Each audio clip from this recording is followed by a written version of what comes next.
Hello all welcome to డిఎస్3 tales Telugu. Simple and ఈజీగా mutton biryani ఎలా తయారు చేయాలో చూద్దాం. దీనికోసం స్టవ్ మీద కుక్కర్లో మటన్, ఒక గ్లాస్ వేడి నీళ్ళు, అలాగే అల్లం వెల్లుల్లి పేస్ట్, ఉప్పు, పసుపు, బిర్యానీ దినుసులు వేసి మటన్ సాఫ్ట్గా కుక్ అయ్యే వరకు విజిల్స్ రానివ్వనండి.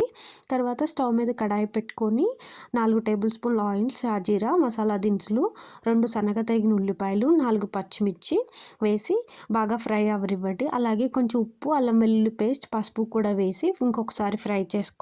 ఇవి బాగా మగ్గాక 2 సన్నగా కట్ చేసినటువంటి టమోటోలు స్లైసెస్ని కూడా యాడ్ చేసుకొని లిడ్ పెట్టేసి అవన్నీ సాఫ్ట్గా అయ్యే వరకు మగ్గనివ్వండి. ఈలోపు మసాలా ప్రిపరేషన్ కోసం 4 టేబుల్ స్పూన్ల పెరుగు, 3 టేబుల్ స్పూన్ల కారం, 1 టేబుల్ స్పూన్ వరకు ధనియాల పొడి, 1/2 table spoon garam masala, 1/2 table spoon జీలకర్ర, అలాగే కొంచెం సాల్ట్ వేసుకొని బాగా మిక్స్ చేసుకొని ఈ మసాలాని ప్యాన్లోకి యాడ్ చేసుకోండి. ఈ మసాలా పేస్ట్ని, ఈ మసాలా అంతా కూడా పచ్చివాసన పోయే వరకు ఇంకొద్దిసేపు ఫ్రై అవ్వనివ్వండి.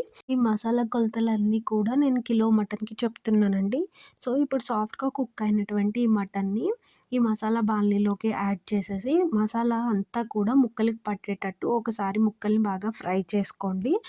ఆ తర్వాత లిడ్ పెట్టేసి ఒక 5 మినిట్స్ మగ్గనివ్వండి. ఆ తర్వాత లిడ్ తీసి కొద్దిగా కొత్తిమీర, పుదీనా కూడా వేసుకొని మళ్ళీ లిడ్ పెట్టి ఒక 2 మినిట్స్ మగ్గనివ్వండి. తర్వాత అరగంట ముందు నానబెట్టుకున్నటువంటి బాస్మతి రైస్ని నేను ఇక్కడ యాడ్ చేసుకుంటున్నానండి. ఈ బాణలిలోకి నేను ఇక్కడ 2 గ్లాసుల రైస్ అయితే తీసుకున్నానండి. మటన్ ఉడకబెట్టిన స్టాక్ వాటరు నాకు 1.5 గ్లాస్ వచ్చాయండి.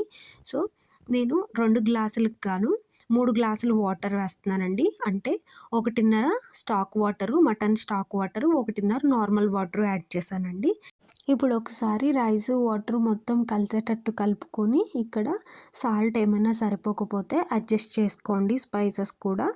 ఆ తర్వాత లిడ్ పెట్టేసి మీడియం ఫ్లేమ్లో రైస్ కుక్ అయ్యే వరకు కూడా మగ్గనివ్వండి. మన స్పైసీ మటన్ బిర్యానీ అయితే రెడీ అయిపోయిందండి. ఈ వీడియో నచ్చినట్లయితే please like and share, subscribe. Thanks for watching.